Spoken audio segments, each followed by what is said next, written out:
insya-Allah bukan sekadar untuk iftar tapi kesubuh pun kita nak semarak. Alif Sata ada ke untuk program ni? Tak ada. InsyaAllah kalau dia sudi untuk bersama-sama kita juga.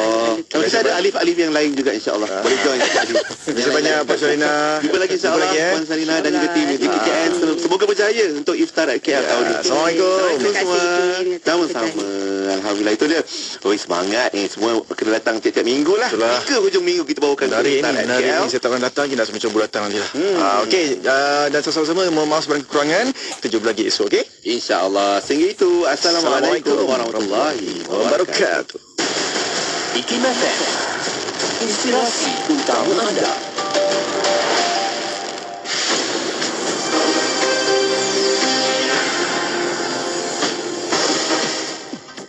Bismillahirrahmanirrahim. Assalamualaikum warahmatullahi wabarakatuh dan salam sejahtera. Bersama saya Ahmad Nazari Muhammad Yusof dalam berita IKIM FM.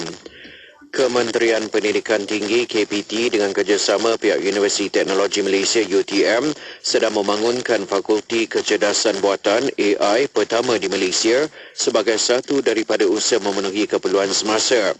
Sambungan itu, jelas Menteri Pendidikan Tinggi Datuk Seri Dr. Zamri Abdul Kadir sebagai permulaan, program ijazah sarjana muda kecerdasan buatan AI telah diluluskan pada peringkat Jawatankuasa Pendidikan Tinggi pada bulan Januari lalu dan pelajar kohort pertama program tersebut akan memulakan pengajian pada bulan Oktober ini.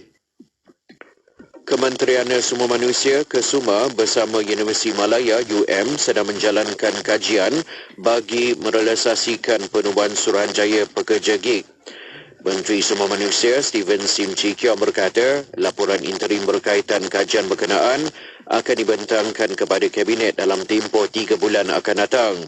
Steven Sim Chee Kiong menyatakan perkara itu kepada pihak media selepas majlis pelancaran tajaan caruman Skim Keselamatan Sosial Pekerjaan Sendiri di Putrajaya. Universiti Teknologi Petronas UTP dan Dr. Nick and Associates Sdn Bhd menandatangani memorandum persefahaman MOU untuk bekerjasama bagi meningkatkan lagi kemajuan program kejuruteraan awam dan alam sekitar universiti berkenaan.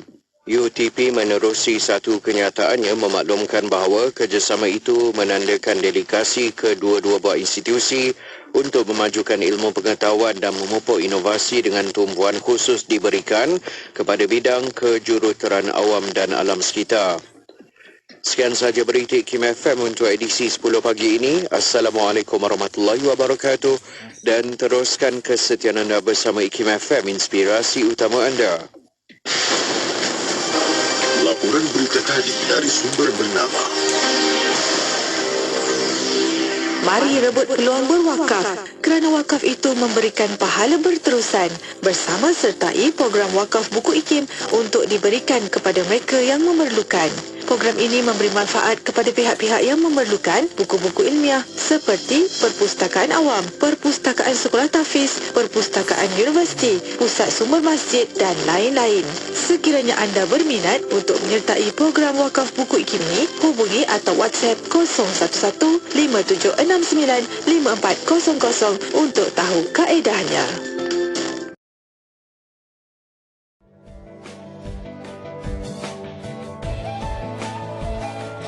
Pahala, rugi.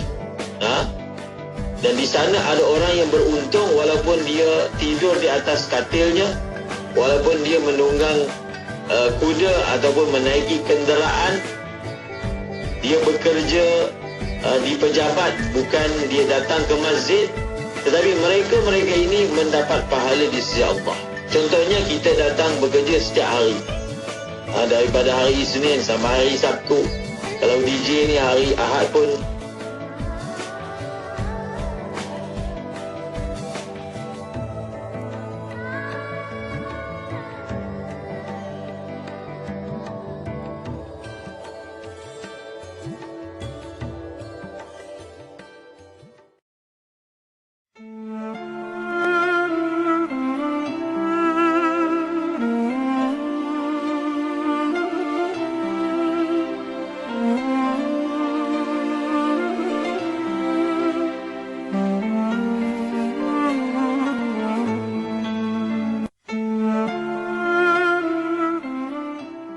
mempergunakan perasmian Masjid Sultan Ismail di Kuala Terengganu. Masjid ini pada asalnya dikenali dengan nama Masjid Raja Cendering. Menurut catatan sejarah, sebelum terbinanya bangunan lama Masjid Raja Cendering, terdapat sebuah masjid yang dikenali sebagai Masjid Lebay Zainal di Kampung Cendering. Masjid pertama yang dibina di kampung ini menjadi tempat persinggahan orang-orang kenamaan pada zaman tersebut. Berikutan pertambahan penduduk, Tengku Abdullah atau lebih dikenali dengan panggilan Tengku Seri Wadi Raja telah mewakafkan salah sebuah rumahnya untuk dijadikan sebagai masjid baharu bagi menampung bilangan jemaah yang semakin meningkat. Bermula dengan pengorbanan Tengku Seri Wadi Raja inilah terakamnya nama Masjid Raja Cendering sempena menghargai jasanya. Masjid ini kemudiannya diubah suai mengikut peredaran zaman dan keperluan semasa sebelum dirobohkan bagi pembinaan masjid baharu pada masa ini. Petikan fakta ini disediakan oleh Seksyen Dokumentasi dan Penerbitan Arkib Negara Malaysia.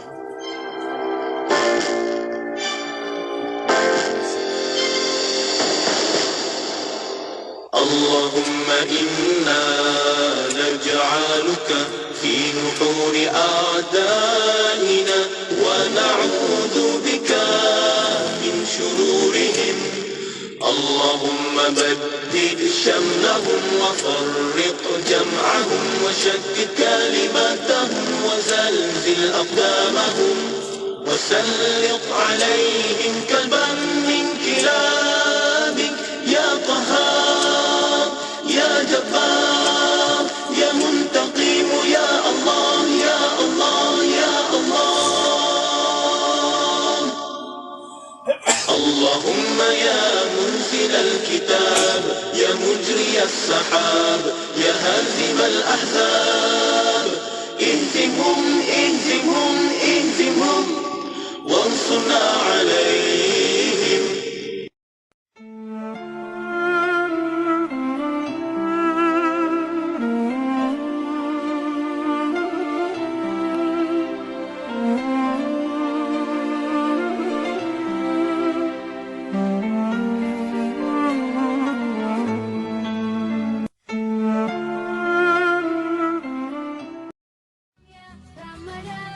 Ramadan ya salam, salam ya Ramadan, Ramadan ya salam, salam ya Ramadan, Ramadan ya salam. Dari bentuk cinta dari yang lain dari Allah Subhanahu Wa Taala.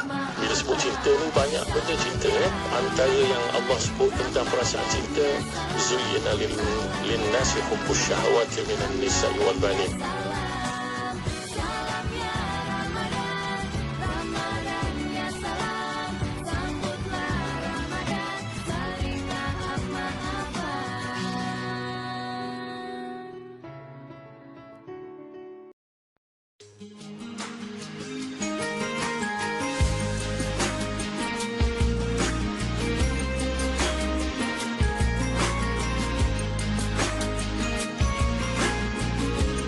Semua pintu langit dan pintu syurga dibuka setiap bulan Ramadan, manakala pintu-pintu neraka pula ditutup. Semua iblis dan syaitan dirantai kemudian diseret dan Ya Allah, kami berpuasa dan beriman padamu. Rezekimu kami berbuka, rahmat Maha Pengasih, Maha Penyayang. Yang tidak cukup makan dan mengalami malnutrisi, makanan masih banyak terbuang dan berterusan dibuang. Membazir makanan bermakna kita tidak mensyukuri nikmat Allah, sedangkan sifat syukur merupakan satu kebaikan yang perlu ada dalam diri manusia. Allah berfirman dalam surah Saba ayat ke-15 yang bermaksud, makanlah daripada rezeki pemberian Tuhan kamu dan bersyukurlah kepadanya. Zahirkan rasa syukur dengan mengelakkan pembaziran makanan dan pilih makanan secara sederhana. Ingatlah, di sebalik kemewahan makanan yang dinikmati, masih ada insan yang tidur tanpa makanan setiap hari. Justru, hargailah makanan, hindari pembaziran. Kapsul itu tadi dibawakan khas kepada anda oleh KDEB Waste Management Sendirian Berhad. KDEB Waste Management mengucapkan selamat berpuasa dan elakkan pembaziran makanan di bulan Ramadan ini. Dek, jom pergi bazar Ramadan. Akak tak tahu nak masak apa berbuka nanti. Jom. Wah, ayam pecik tu nampak sedap. Murtabak pun. Sate kambing pun. Nak beli semualah. Kita berdua je berbuka ni. Tak habis, mesti buang. Dah lah sisa sampah makanan paling tinggi tau setiap kali Ramadan. Betul juga tu. Tak apalah, Aji nak ayam pecik je. Tak membazir kan? Baru betul. KDEB Waste Management mengucapkan selamat berpuasa dan elakkan pembaziran makanan di bulan Ramadan ini. Selami ilmu untuk kehidupan kita seharian. Bersama Syafiq Saleh di Inspirasi Ilmu. IKIM FM, inspirasi utama anda.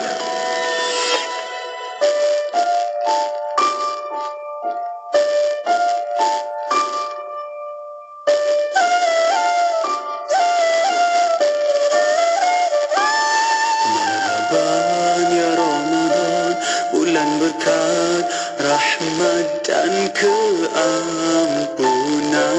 Diturunkan Al-Quran wahyu dari Tuhan, dan kelebihan Lailatul Qadar.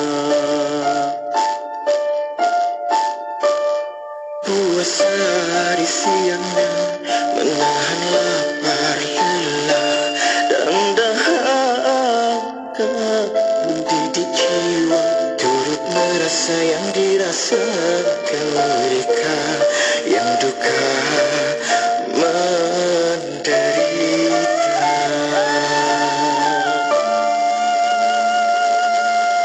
Kenang Rasulullah berperang di medan badar, bertahankan agama, beroleh kemenangan, berperang dengan nafsu yang ada di dalam diri.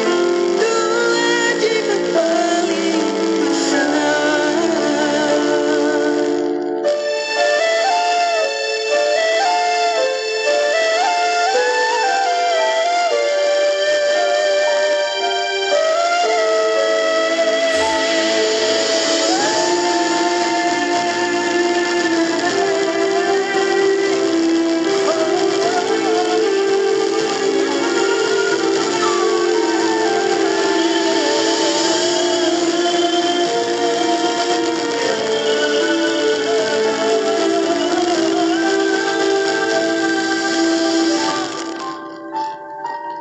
Marhaban ya Ramadan, bulan berkah, rahmat dan keampunan.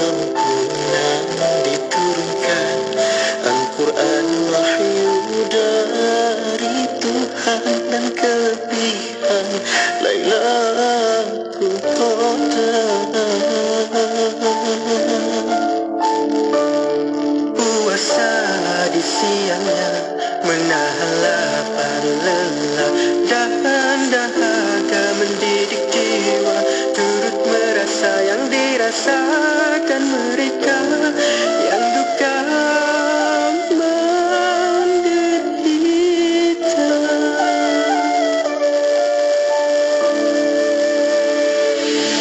Terkenang Rasulullah berperang di medan badar, mempertahankan agama, beroleh dua kemenangan. Berperang dengan nafsu yang ada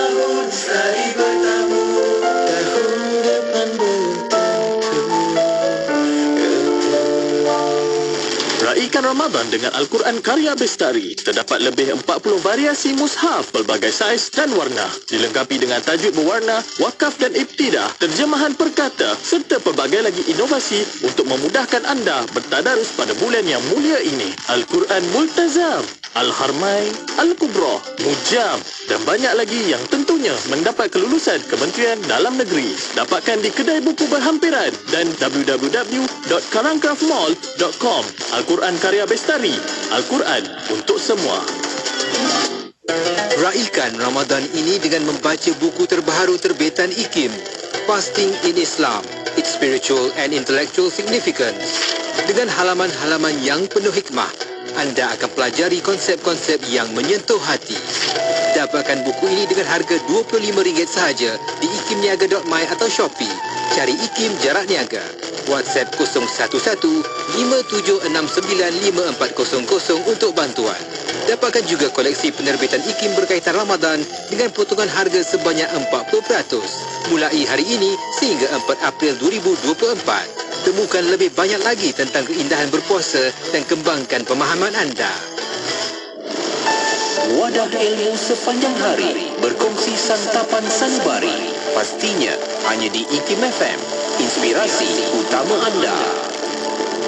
Bismillahirrahmanirrahim. Assalamualaikum warahmatullahi wabarakatuh. Syukur Alhamdulillah, saya Syafiq Saleh dan ini adalah Inspirasi Ilmu.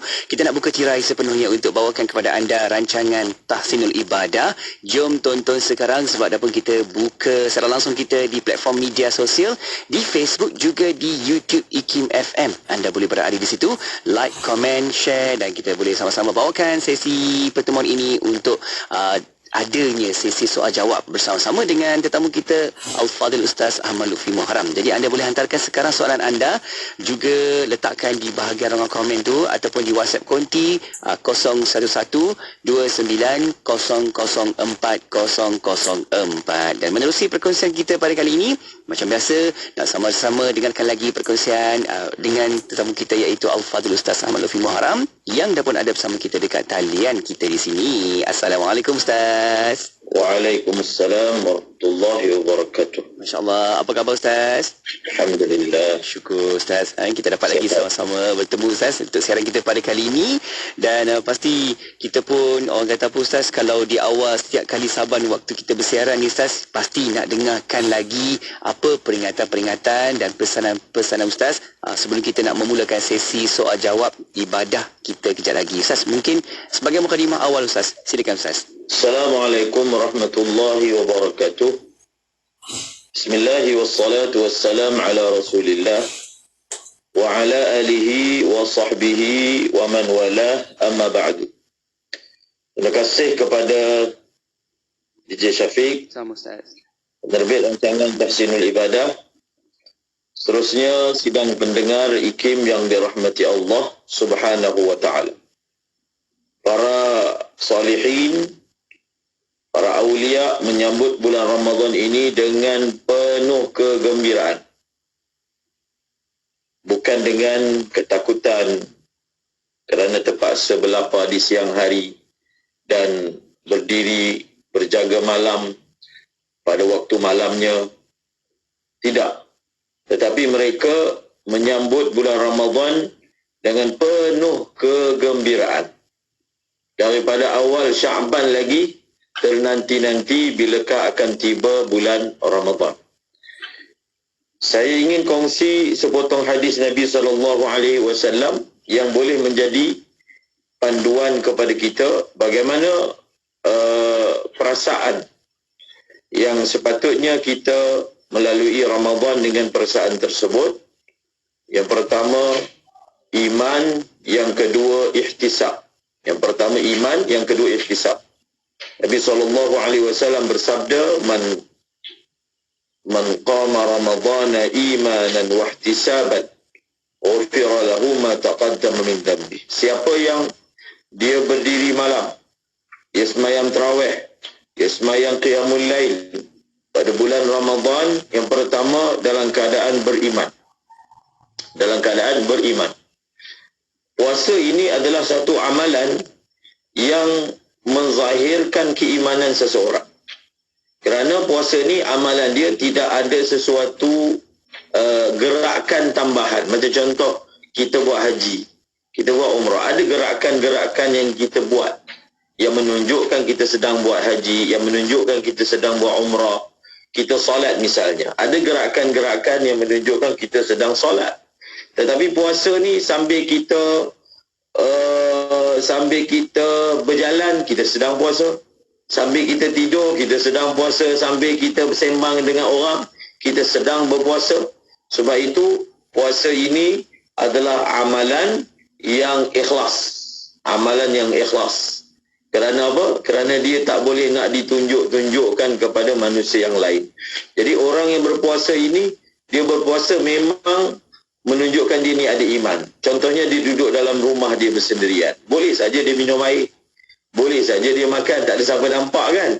Tetapi kenapa dia masih menahan diri daripada makan dan minum? Hanya semata-mata beriman kepada Allah. Iaitu dia meyakini Allah melihat dia walaupun dia berada di mana sahaja. Yang kedua, kita menjalani Ramadan kita ini dengan ihtisab. Ihtisab ini maksudnya kita mengira-ngira ganjaran, fadilat yang kita akan dapat, kelebihan yang kita akan perolehi. Iaitu apa yang saya akan dapat sekiranya saya melakukan amal sunat di siang Ramadan. Kita berkira-kira macam orang meniaga, berkira-kira. Bukan berkira-kira tu maksudnya dia bakhil, bukan. Berkira maksudnya dia mengira-ngira. Mengira-ngira ni, kalau buat amal di siang Ramadan dapat 70, kalau buat amalan fardu dapat 70 kali ganda, kalau buat amalan sunat dapat pahala seperti fardu. Jadi dia menjadi begitu tamak untuk menambah amalnya di siang Ramadan. Jadi ihtisab ini hanya kita akan dapat apabila kita banyak membaca fadilat-fadilat amal. Ingat pesanan kita minggu lepas supaya kita dah boleh mula membaca kitab Fadilat Ramadan, khususnya yang dikarang oleh Maulana Muhammad Zakaria Al-Kandahlawi. Kita baca sendiri, kita baca dengan family kita baca di masjid kita. Mudah-mudahan ia akan menyuntik suatu kekuatan yang baharu, yang segar untuk Ramadan kita pada tahun ini. Amin ya rabbal alamin. Amin, insyaAllah Ustaz. Semoga kita ambil manfaat Ramadan itu dan tarbiyah Ramadan itu akan sentiasa kekal dalam diri kita, insyaAllah ya Ustaz. Dan kita ambillah ganjaran-ganjarannya itu sebagai semangat untuk kita lakukan dengan servis baik, insyaAllah azam untuk tahun ini, Ramadan yang terbaik untuk kita. Baik Ustaz, terima kasih atas mukadimah awal kita Ustaz, persediaan hati jiwa kita di situ.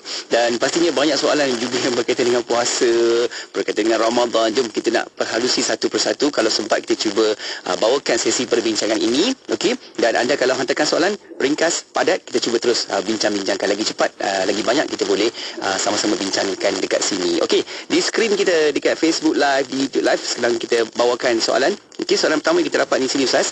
Ustaz mohon beri penjelasan kepada wanita yang iddah, dalam iddah kematian suami dalam hukum syarak, lebih-lebih lagi menjelang Ramadan, yang saya tahu tidak boleh hadir solat tarawih di masjid, hanya di rumah Ustaz. Bagaimana Ustaz?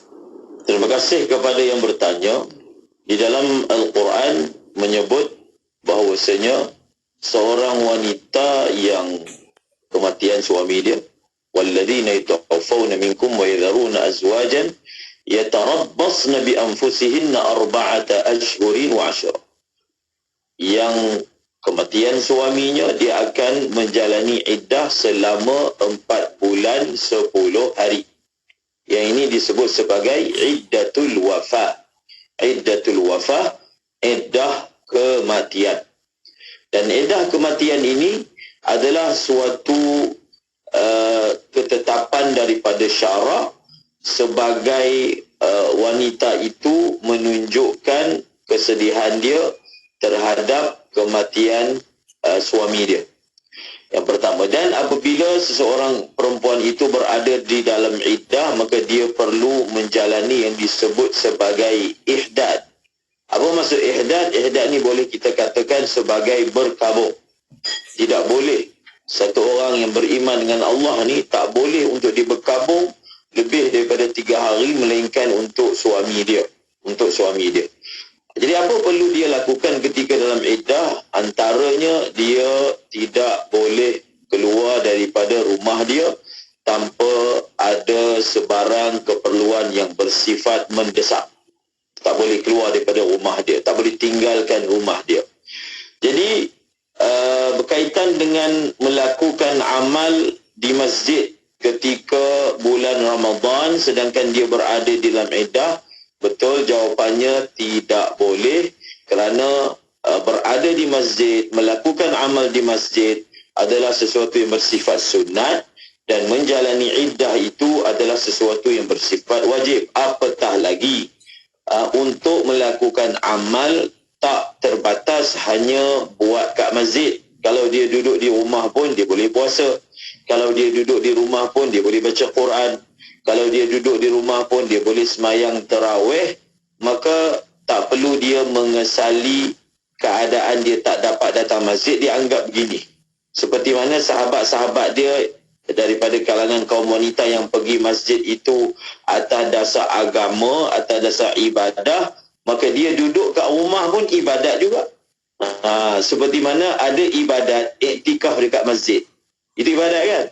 Iddah ini, duduk di rumah ni juga adalah merupakan ibadah. Ibadah pula bersifat wajib. Maka insya-Allah selepas selesai daripada iddah pada Ramadan tahun hadapan, insya-Allah dia boleh meneruskan amal-amal ibadah yang dia ingin dilakukan di masjid. Baik Ustaz, jelas. Syukur. Kita teruskan lagi Ustaz dengan soalan berikutnya. Ada sahabat kita bertanya, Ustaz, apa hukum buka ayat-ayat Quran di tempat-tempat yang sibuk seperti pasar, shopping kompleks, terminal bas, feri, pejabat yang busy dan juga bercakap-cakap seolah tak hormati ayat-ayat suci yang dibacakan? Bukankah lebih baik jika digantikan dengan rakaman atau live majlis ilmu Ustaz? Bagaimana? Ada ayat yang berbunyi wa idza quri'al Qur'anu fastami'u lahu wa ansitu la'allakum turhamun. Apabila ayat Quran dibaca, maka hendaklah kamu mendengar dengan penuh tumpuan dan diam. Dia ada dua perkara. Pertama kena dengar, yang kedua kena diam. Kalau dengar tapi sambil cakap pun tidak melaksanakan tuntutan daripada ayat ini. Jadi oleh kerana itu disarankan untuk tidak berbuat demikian. Kita melihat perkara ini mungkin atas niat yang baik daripada orang yang memasangnya, tetapi adalah lebih baik misalnya dia memasang rakaman zikir-zikir munajat misalnya, itu lebih ringan. Lebih ringan. Kerana Al-Quran ini mempunyai kehormatan yang tertentu, maka dalam keadaan kalau dipasang dalam keadaan memang orang sibuk dengan hal dia, maka Al-Quran itu menjadi sesuatu yang seperti yang sia-sia. Jadi oleh kerana itu bagus seperti yang dicadangkan, kita gantikan misalnya dengan zikir munajat, kita gantikan misalnya dengan apa? Dengan buka live IKIM lah misalnya. Buka live IKIM. Di samping ada rakaman, kemudian ada majlis-majlis ilmu, diselang-seli dengan sedikit hiburan yang memberi nasihat. InsyaAllah itu lebih berfaedah. Wallahu a'lam. Baik Ustaz, syukur. Di Facebook Live IKIM ada Facebook yang bernama Roslan Muhammad bertanya, Ustaz, macam mana cara nak gabungkan solat sunat tahiyatul masjid, sunat qabliyah dan sunat wudu Ustaz? Bagaimana? Bila disebut gabung ni, dia hanya berlaku di dalam niat. Solatnya sama je, 2 rakaat. Seperti biasa, tidak ada apa-apa tambahan pada perbuatan. Tidak ada apa-apa tambahan pada perbuatan. Dia hanya berniat dalam hati dia yang solat yang dia lakukan ini sebagai tahiyatul masjid, sebagai sunat wudu dan juga sebagai semayang apa satu lagi, sebagai qabliyah. Iaitu dia niatkan dia semayang qabliyah, merangkap tahiyatul masjid, merangkap sunat wudu. Bahkan di sisi Imam Ramli dia tak perlu niat. Dia hanya perlu niat semayang qabliyah aja. saja aku semayang 2 rakaat sebelum zuhur. Maka semayang itu kalau dia buat ketika dia baru masuk dalam masjid, dikira semayang tahiyatul masjid. Dan dia buat itu lepas ambil wuduk, dikira semayang sunat wuduk. Maka dia niat qabliyah sahaja, maka sudah dikira sebagai tahiyatul masjid dan sudah dikira sebagai solat sunat wuduk, insya-Allah. Amin, insya-Allah. Semoga orang kata apa, kemas ibadah kita di situ kan Ustaz. Baik, kita teruskan lagi satu soalan Ustaz. Ada sahabat kita bertanya di sini. Okey, Ustaz, saya dengar beberapa mengatakan terdapat kelebihan bagi siapa yang mengikuti imam bagi solat tarawih dan witir. Di tempat saya, masjid melakukan tarawih 8 rakaat dan witir 3 rakaat. Jadi saya nak bertanya, di manakah lebih afdal? Adakah ianya mengikut imam sampai habis 8 rakaat ditambah dengan witir 3 rakaat, atau ikut imam 8 rakaat dan kemudian buat 12 rakaat tarawih sendiri ditambah dengan 3 witir sendiri, Ustaz? Bagaimana? Witir ni di dalam bulan Ramadan disunatkan untuk kita buat secara berjemaah. Itu satu perkara. Yang kedua, semayang witir ini pula untuk kita buat dia, waktu dia adalah selepas kita dah habis semayang tarawih. Kita sudah selesai semayang tarawih. Jadi kalaulah satu orang dia berada di antara dua persimpangan, kalau dia semayang witir awal, dia dapatlah berjemaah, tetapi dia ada lagi baki 12 rakaat. Dan kalaulah dia tangguhkan witir, semayang lewat, lepas daripada 12 rakaat, maka dia dapatlah semayang 12 rakaat, tetapi witir itu tidak dapat dilakukan secara berjemaah. Antara dua ini yang mana lebih afdal? Yang lebih afdal insya-Allah adalah dia tangguhkan semayang witir sehinggalah selepas dia selesai sembahyang tarawih 12 rakaat, untuk dia mengamalkan sabdaan Rasulullah sallallahu alaihi wasallam, ij'alu akhira salatikum minal laili al-witra, hendaklah kamu menjadikan sembahyang kamu yang paling last sekali pada waktu malam adalah sembahyang witir. Jadi bila berlaku dua pertembungan itu, maka dia utamakan ini, iaitu dia utamakan selesaikan dulu sembahyang tarawih dia, setelah itu barulah dia mengerjakan sembahyang witir walaupun secara solo, secara persendirian. Baik Ustaz, satu lagi soalan Ustaz sebelum kita berehat. Sahabat kita bertanya berkaitan dengan fidyah Ustaz. Okey, Ustaz, jika saya bayar fidyah, kena ganti lagikah puasa yang kita tinggalkan? Silakan Ustaz. Fidyah, apa yang dimaksudkan? Fidyah ni dia ada pelbagai jenis fidyah. Zahirnya daripada soalan yang ditanya ni, mungkin fidyah yang dimaksudkan adalah fidyah kerana melambatkan qada, ataupun fidyah kerana menyusukan anak. Kita bahaskan minggu lepas, dia berpuasa, dia kena nyusukan anak. Kalau dia puasa juga akan memudaratkan anak, ataupun dia sedang mengandung, mudaratkan anak, maka pada ketika itu dia kena bayar fidyah. Adakah bersama dengan fidyah itu perlu qada? Ya.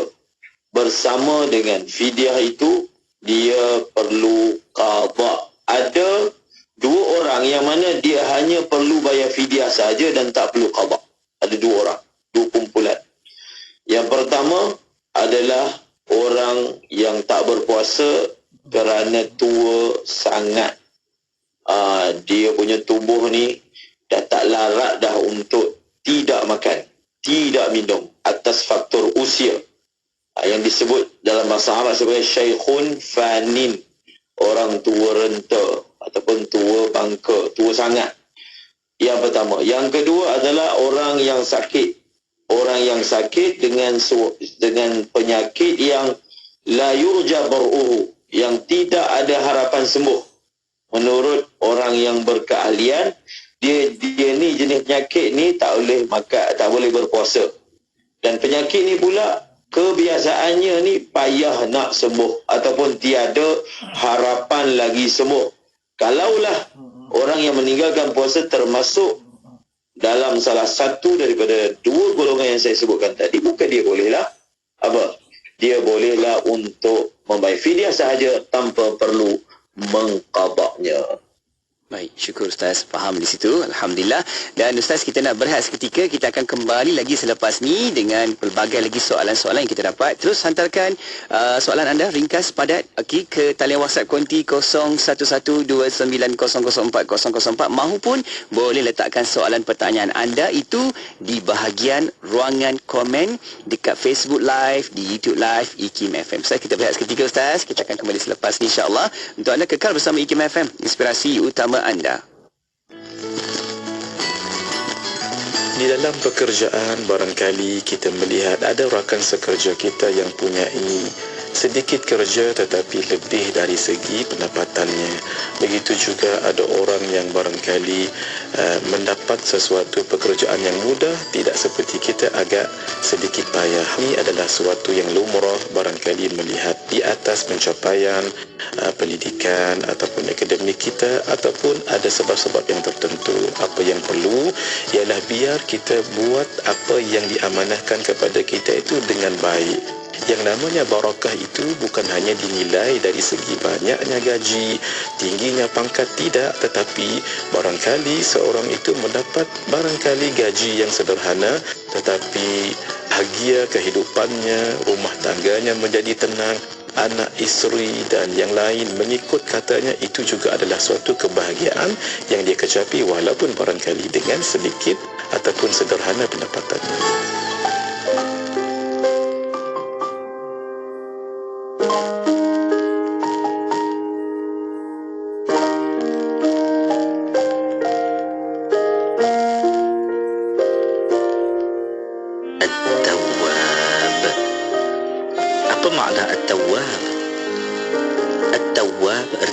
Yang maha menerima taubat.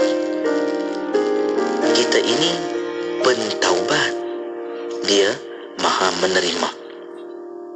Orang yang senantiasa bersedia menerima tetamu tentu akan selalu mempelawar tetamunya datang.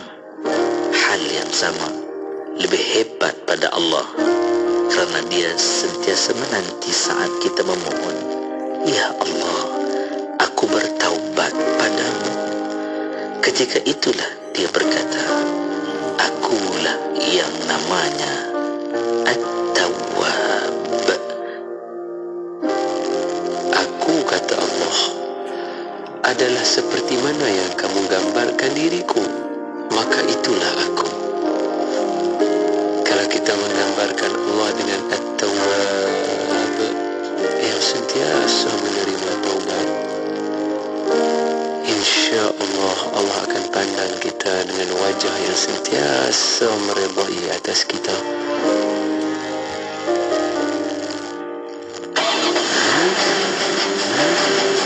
Penyelenggaraan kenderaan amat penting. Diselenggara dengan baik supaya poket kita, kocek kita, masa kita tidak terbuang. Kerana di dalam speed otomotif memang dah dihadkan untuk mineral 5,000, semi sintetik 10, fully sintetik 15,000. Boleh pergi juga kepada 20,000 kepada fully sintetik. Tapi berapa tahun, berapa lama kan? Ini adalah kerugian kita. Jadi adalah disyorkan 15,000 untuk fully sintetik. Mengikut kepada kilometer pergerakan adalah paling sesuai untuk negara kita.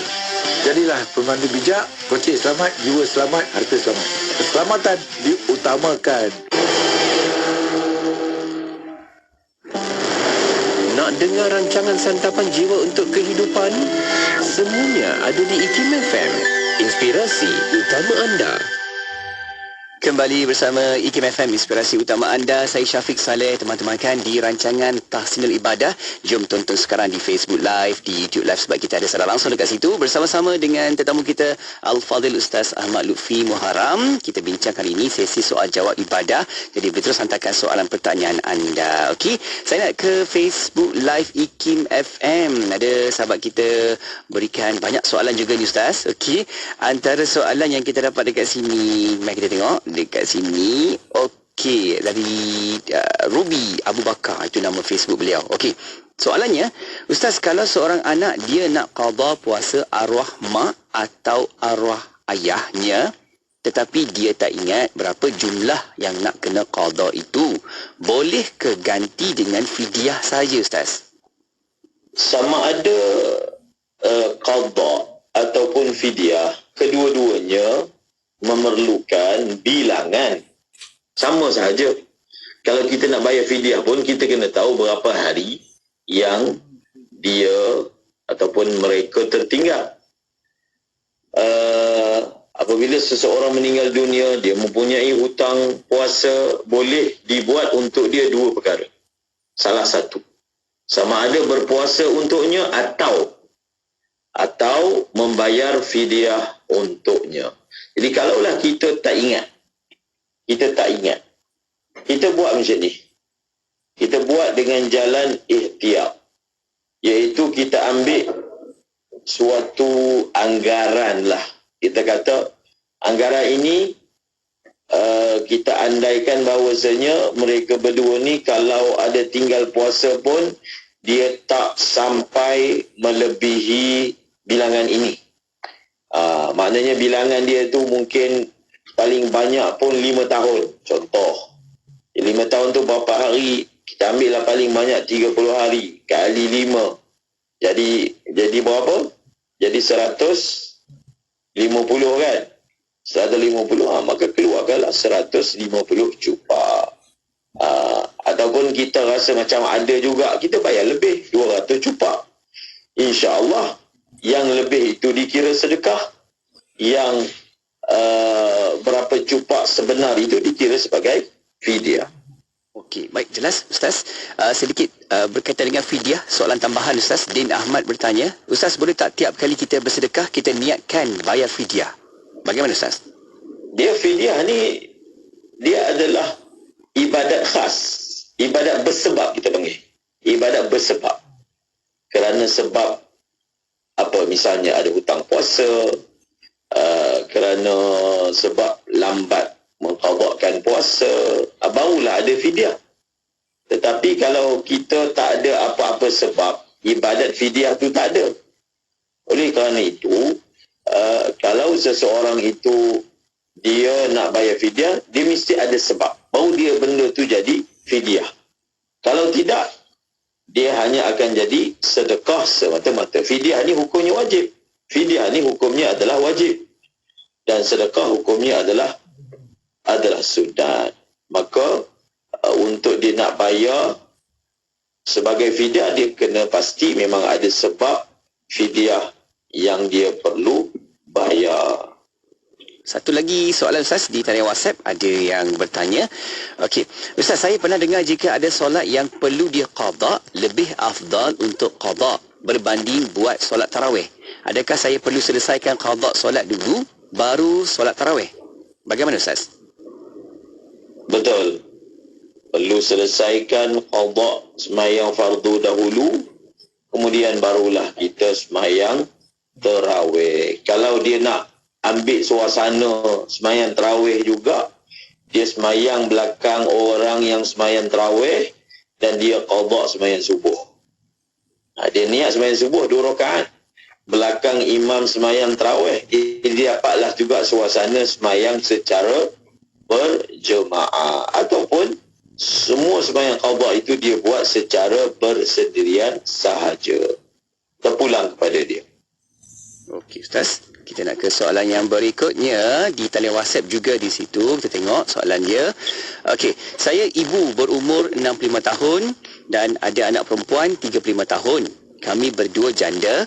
Depan rumah kami ada surau. Mana lebih afdal Ustaz untuk kami solat tarawih di rumah atau berjemaah di surau? Bagaimana Ustaz? Berkenaan dengan solat wanita, kita ada jawab minggu lepas, iaitu bahawasanya Nabi SAW menyatakan solat seorang wanita itu yang terbaik adalah di rumahnya. Khususnya apabila kalau dia keluar daripada rumah mungkin akan membawa sesuatu fitnah. Tetapi kalaulah dia duduk dekat rumah dia tak ada semangat nak sembahyang, tak ada suasana, tak ada kawan-kawan, kalau pergi berjemaah di surau, maka suasana itu ada dapat mungkin ada kelas, dapat duduk dalam kelas pengajian, maka pada ketika itu dia mengerjakannya di surau itu adalah lebih afdal, kerana di sana bukan hanya semata-mata solat, tetapi ada nilai tambah yang lain. Tetapi kalau kat rumah, kat masjid sama saja, iaitu kedua-duanya dia dapat sembahyang tarawih. Maka dia sembahyang di rumah adalah lebih afdal. Antara sebab untuk seseorang itu sembahyang di surau, misalnya di surau itu melaksanakan solat tarawih dengan bilangan juzuk yang banyak. Mungkin tempat dia, masjid dia sembahyang tarawih 30 juzuk khatam. Dia ingin mendapatkan fadilat sembahyang tarawih, mendengar Al-Quran secara khatam. Itu semua adalah nilai tambah yang menyebabkan lebih utama dia datang mengerjakan di sana. Baik Ustaz, kita nak ke Facebook Live. Ada sahabat kita Surani Said bertanya, Ustaz, bolehkah kita solat sunat berseorangan dan memegang mushaf Al-Quran kerana kita ingin membaca surah yang panjang? Bagaimana Ustaz? Boleh. Boleh, dan ia dibenarkan menurut majoriti ulama, kerana ada riwayat yang Sayyidatina Aisyah solat bersama dengan jemaah dia, dan imam dalam jemaah tersebut memegang Al-Quran sambil menjadi imam. Cuma orang yang nak sembahyang pegang Al-Quran, hendaklah dia menjaga batas-batas pergerakan, supaya janganlah ketika menyelak Al-Quran helayannya itu melakukan pergerakan 3 kali secara berturut-turut yang boleh mengakibatkan membatalkan sembahyang. Dan kita niatkan yang kita pegang mushaf ini, sebab kita ni bukan hafiz Quran, dan kita naklah juga dapat fadilat membaca Al-Quran di dalam sembahyang. Dia ada fadilat dia. Baca Quran dan 2 sembahyang tak sama dengan pahala membaca Al-Quran di dalam sembahyang. Dan target nak khatamkan 30 juzuk dalam sembahyang. Jadi cara yang boleh buat adalah dengan dia melihat Al-Quran. Dan amalan ini diamalkan oleh ulama-ulama juga, iaitu ada waktu yang mereka akan membaca Al-Quran di dalam solat dengan cara melihat kepada mushaf. Kita teruskan lagi dengan soalan berikutnya. Mariana Ibrahim bertanya, Ustaz, untuk wanita atau perempuan semasa solat, tiba-tiba kita perasan aurat terbuka, contohnya terselak kain terlekung, ternampak hujung jari, adakah kita hanya boleh betulkan semula kain dan terus solat, atau kena ulang semula solat dari mula? Bagaimana Ustaz? Kalau aurat itu baru sahaja terbuka, kemudian kita cepat-cepat tutup, terbuka itu tanpa sengaja, maka tak batal. Tetapi kalau sebenarnya dah terdedah itu beberapa lama, kita baru sahaja menyedarinya, kalau berlaku keadaan seperti itu, maka sembahyang dia batal. Dan dia perlu ulang semula solat tersebut. Baik, syukur Ustaz. Berkaitan dengan wuduk Ustaz, ada soalan kita dari sahabat kita di Facebook bertanya, Syafi'i Dua Rahman. Okey, Ustaz, bagaimana kalau kita terbuang angin atau terkentut semasa berwuduk? Kena teruskan atau ulang semula Ustaz? Bagaimana? Kalau seseorang dia ambil wuduk, dah selesai dah basuh kaki, dah sempurna dah, dia terkentut, semua orang tahu kan, iaitu dia kena ulang balik wuduk dia telah batal. Bagaimana pula kalau dia tengah ambil wuduk terkentut? Sama juga. Kalau dah selesai pun kena ulang balik, kalau di tengah-tengah lagilah kena ulang balik. Sebab bila kita basuh muka, hadas di muka itu terangkat. Kalau kita basuh tangan, hadas di tangan itu terangkat. Kalau kita kentut di tengah-tengah tu, yang terangkat itu datang balik. Yang terangkat di muka datanglah balik. Yang terangkat di tangan itu datang balik, maka dia perlu ulang balik wuduk dia daripada awal. Okey. Ustaz, kita teruskan sikit lagi soalan Ustaz berkaitan soalan tambahan tentang fidyah ni Ustaz. Okey. Din Ahmad bertanya, Ustaz, apabila kita bayar fidyah, perlukah kita lafazkan kepada penerima atau kita niat saja Ustaz? Bagaimana? Fidyah ini adalah satu bentuk ibadat dari jenis harta. Maksudnya kita panggil apa? Ibadah maliyah, ibadah harta. Macam zakat, macam sedekah, macam fidyah, kafarah. Ini semua adalah ibadat. Jenis dia apa? Jenis dia kita bagi sesuatu pada orang lain. Itu dia punya amal dia. Itu dia punya gerakan ibadat dia. Seperti mana ibadat lain, contoh semayang, contoh puasa, contoh haji. Amalan itu tak akan lengkap kalau tak ada apa? Kalau tak ada niat kan? Samalah juga bayar fidyah. Bayar fidyah ini, amalan membayar fidyah itu tak akan lengkap, tak akan sah melainkan dengan niat. Sebab pemberian kita kepada orang ni dia boleh jadi macam-macam. Dia boleh jadi hadiah, dia boleh jadi sedekah biasa, dia boleh jadi zakat. Pelbagai. Apakah caranya untuk kita bezakan yang kita berikan kepada fakir, miskin? Ini adalah fidyah. Apa cara nak bezakan? Cara nak bezakan, kita niat. Yang saya bagi ini adalah merupakan fidyah puasa saya misalnya. Contohlah satu orang dia adalah bagi kat orang miskin. Kemudian dia dengar pula ustaz cerita tentang fidyah. Kemudian dia merasa bagus yang aku bagi minggu lepas kepada fulan orang miskin itu dijadikan fidyah. Jadi dia niat sekarang. Yang saya bayar bulan lepas, yang saya bayar minggu lepas tu kita kira fidyah. Tak boleh. Tak boleh. Kerana apa? Niat itu mesti dibuat seiring dengan penyerahan. Maksudnya dia serah tu. Dia niat ia sebagai fidyah. Kalau dia dah bagi, kemudian daripada bagi itu baru dia nak niat sebagai fidyah, tak boleh, tak sah. Seperti mana ibadat lain, kita mesti niat ketika melakukan ibadat tersebut, bukan lepas dah buat. Begitulah juga ibadat membayar fidyah ini. Okey, syukur Ustaz, jelas, Masya Allah. Okey, kita nak ke YouTube Live, Facebook, YouTube Live IKIM FM Ustaz. Ada Fazilah Ibrahim bertanya, Ustaz, adakah perbezaan pahala antara wanita dan lelaki ketika mengerjakan solat berjemaah dan kaum perempuan bersendirian di rumah, Ustaz? Bagaimana? Tuntutan untuk mengerjakan solat secara berjemaah ni, tuntutan adalah terhadap kaum lelaki. Kaum lelaki yang mukim, yang bukan musafir, yang sehat, yang dah baligh, yang merupakan orang merdeka, hukumnya adalah fardu kifayah. Sekira-kira kalaulah tanpa ada sebarang uzur, dia tinggalkan sembahyang secara berjemaah, hukumnya makruh. Kalau di satu tempat ada waktu yang tak ada sembahyang berjemaah, maka orang tempat tu berdosa, sebab hukumnya fardu kifayah.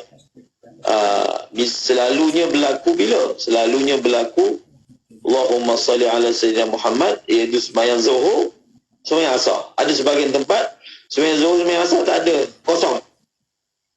Maka orang kampung itu akan berdosa sekiranya waktu zuhur dan asar itu memang ada orang.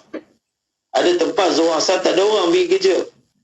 Orang tu maksudnya orang lelaki, bukan perempuan. Orang lelaki tak datang zuhur sebab panas ke, ataupun tak datang asar sebab malas ke, itu berdosa tu. Hukumnya fardu kifayah. Jadi kalau kat tempat kita ni ada waktu-waktu yang tak ada semayang, kita kena hidupkan. Kita datang juga, azan juga. Bagi tempat itu 5 waktu kena ada semayang berjemaah, hukumnya adalah fardu kifayah. Dan untuk perempuan, dia tak sama. Jadi walaupun perempuan itu dia tak datang semayang berjemaah, dia akan mendapat pahala yang afdal untuk dia, kerana untuk perempuan ini hanyalah sembahyangnya di rumah. Fadilat dan galakan itu hanya untuk lelaki, dan walaupun perempuan dia tak pergi, dia tetap akan mendapat pahala yang afdal. Kerana untuk dia afdal itu adalah dia mengerjakan solat di rumah. Masya Allah, Ustaz. Jelas, Ustaz, apa yang kita bincangkan ini harapnya dapat menjadikan panduan kepada kita, penjelasan dan kefahaman yang sebanyaknya untuk kita semua, insya-Allah. Baik Ustaz, mungkin di hujung ni Ustaz sedikit saranan pesanan Ustaz. Setiap daripada kita dia tanya diri dia. Bagusnya bulan Ramadan ni kita stop. Dulu daripada menonton apa-apalah yang ada di kaca TV tu ataupun ada di kaca handphone, daripada segi filmnya, daripada segi cerita ramanya. Ada orang dulu bila masuk je bulan Ramadan dia simpan TV dalam store, tapi sekarang kalau simpan TV pun dia ada handphone. Itu masalahnya. Jadi kita cubalah, dan Ramadan ni bulan yang mewah, seolah-olahnya kita masuk ke dalam lembah yang penuh dengan belian. Dah siap dah belian tu, tak perlu nak memahat, kita hanya tinggal bawa guni kutip. Jadi kalau diberi peluang masuk dalam gudang pembendaharaan, tinggal kutip je, tu je. Kalau rajin, kalau dapat ambil banyak mana, ambil bawa keluar je. Tak ada sebarang halangan, tak ada sebarang sekatan. Dia masuk dalam bilik ni, dia tidur. Dia masuk dalam gudang tu, dia tidur. Tak apalah, sekejap lagi, waktu pun habis. Waktu untuk mengutip tu dah habis, keluar dalam keadaan tangan kosong. Begitulah juga kita masuk dalam Ramadan ni. Kita bersama-samalah dengan kawan-kawan yang mana mereka ni jenis Quran ke, banyak selawat ke, rajin tarawih ke, biar bersama dengan mereka supaya kita nak pastikan yang tahun ni insya-Allah sebanyak-banyaknya kita dapat mengaut keuntungan dan kemewahan Ramadan. Wallahu a'lam. Amin, amin. InsyaAllah Ustaz. Semoga kita terus dapat lagi nikmati dengan sehabisnya, sebaiknya dalam ganjaran Ramadan pada kali ini. Ustaz, terima kasih Ustaz untuk apa yang kita bincangkan pada hari ini. InsyaAllah semoga bermanfaat dan menjadi sebagai satu panduan kepada kita yang sebanyaknya. Ustaz, semoga dipermudahkan urusan Ustaz di sana dalam apa sahaja tugasan-tugasan. InsyaAllah jumpa lagi untuk siaran kita akan datang Ustaz. Assalamualaikum Ustaz. Waalaikumsalam. Nak dengar rancangan santapan jiwa untuk kehidupan? Semuanya ada di IKIM FM. Inspirasi utama anda. Datang bulan lagi. Bilalah agaknya rezeki kita ya bang? Sabar yang, kita kena selalu berdoa. Ikhtiar. Ikhtiar hamil? Susu Everty. Susu ikhtiar hamil. Khas buat bakal ibu. Susu Everty, formulasi Dr. Bertauliah yang dirumus khas untuk yang ingin mengandung. Ikhtiar hamil dengan Susu Everty di nakmengandung.com. EFFERTY, minum Everty. Gaza dan Yaman berlainan negara, namun berkongsi rasa derita yang sama. Yaman masih belum pulih, Gaza pula terus diserang hingga tidak tahu bila kesudahannya. Mari bersama kami, Pertubuhan Kasih Insan, menyalurkan lori bekalan air bersih untuk mereka. Semoga dengan keberkatan Ramadan ini, terhapus duka air mata mereka yang amat memerlukan. Hubungi 012-7030-788 atau layari kasihinsan.org. Keranamu Yaman, demimu Gaza. 1 jam setiap hari membangun motivasi diri. Dengarkan alunan ayat suci Al-Quran, zikir serta selawat yang menenangkan, dan seruan azan dalam Renungan Hikmah setiap hari 7 hingga 8 malam di IKIM FM. Inspirasi utama anda.